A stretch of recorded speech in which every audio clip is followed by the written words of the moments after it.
Wejangan welas asih, Buddha hidup jikung.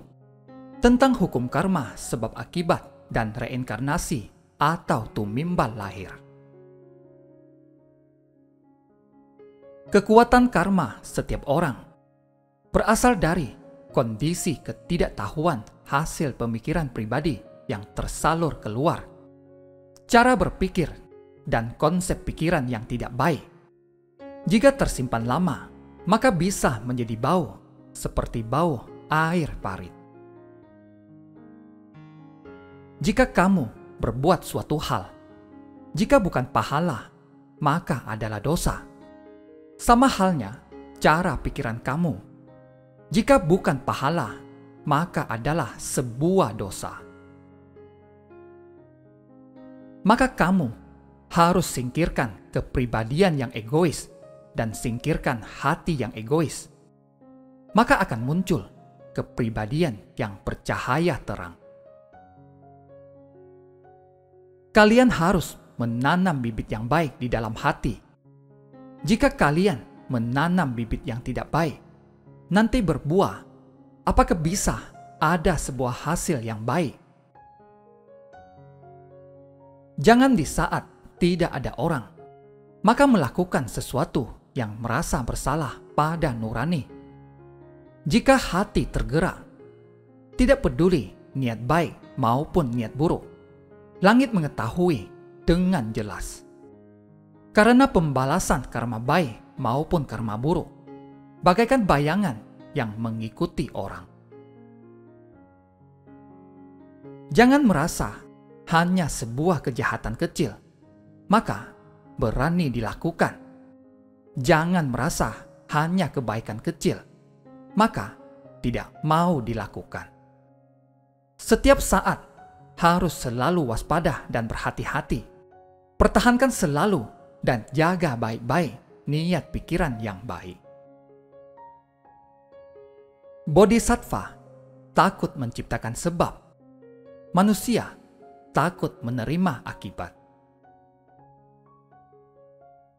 Ini harus lihat kamu sendiri.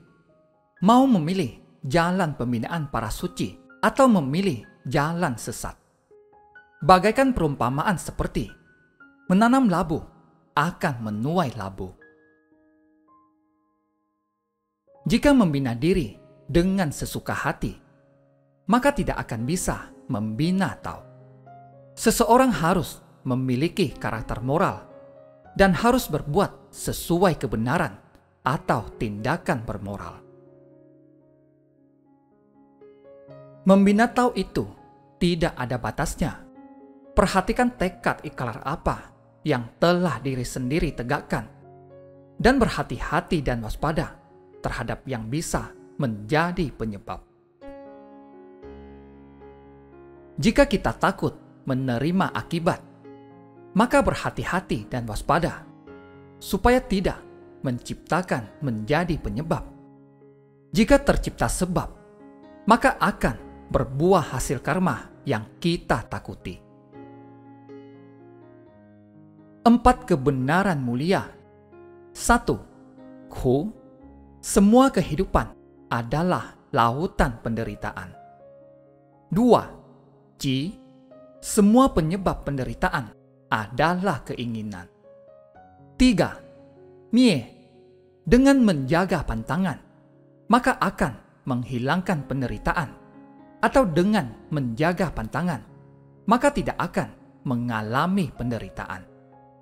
4. Tau, dengan menjalani hakikat kebenaran, maka merupakan jalan pembebasan penderitaan. Semua kehidupan dan semua keinginan merupakan kesesatan yang menciptakan sebab akibat. Semua pantangan dan jalan hakikat kebenaran merupakan pencerahan dari sebab akibat, karena mendapatkan jalan kebenaran. Penderitaan dan keinginan merupakan sebab akibat yang sesat. Karena terus mencari dan memenuhi keinginan diri, maka tercipta penderitaan. Hati sendiri masih tersesat.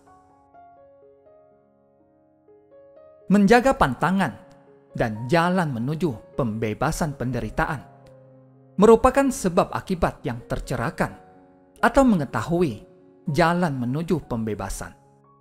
Karena mengetahui sebuah jalan pembebasan dari semua penderitaan akan keinginan diri dengan menjaga pantangan.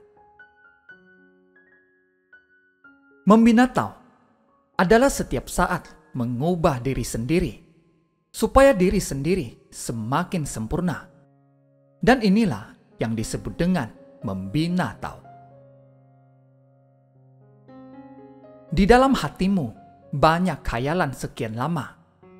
Secara otomatis tidak bisa terhindar dari karma dan akan semakin mengalami kebingungan, terus melakukan pelanggaran, menciptakan dosa karma. Karena menciptakan dosa karma, maka akan menjadi sebab. Setelah ada sebab, maka akan ada akibat. Akan ada tumimbal lahir atau reinkarnasi. Apa yang disebut dengan tumimbal lahir atau reinkarnasi? Yaitu perputaran adanya sebab dan akibat. Semakin berputar, semakin besar, seperti roda, dan ini disebut reinkarnasi. Sekarang menanam sebab apa? Kelak akan berbuah hasil apa? Ini disebut reinkarnasi. Hari ini ada jodoh suci, bisa memasuki pintu Buddha membina Tao. Ini dikarenakan oleh sebab jodoh dan akar suci. Dikarenakan di kehidupan lampau, kamu ada mengikat jodoh suci dengan para Buddha. Barulah kamu ada jodoh ini membina Tao. Maka harus hargai jodoh ini. Terima kasih, semoga bermanfaat.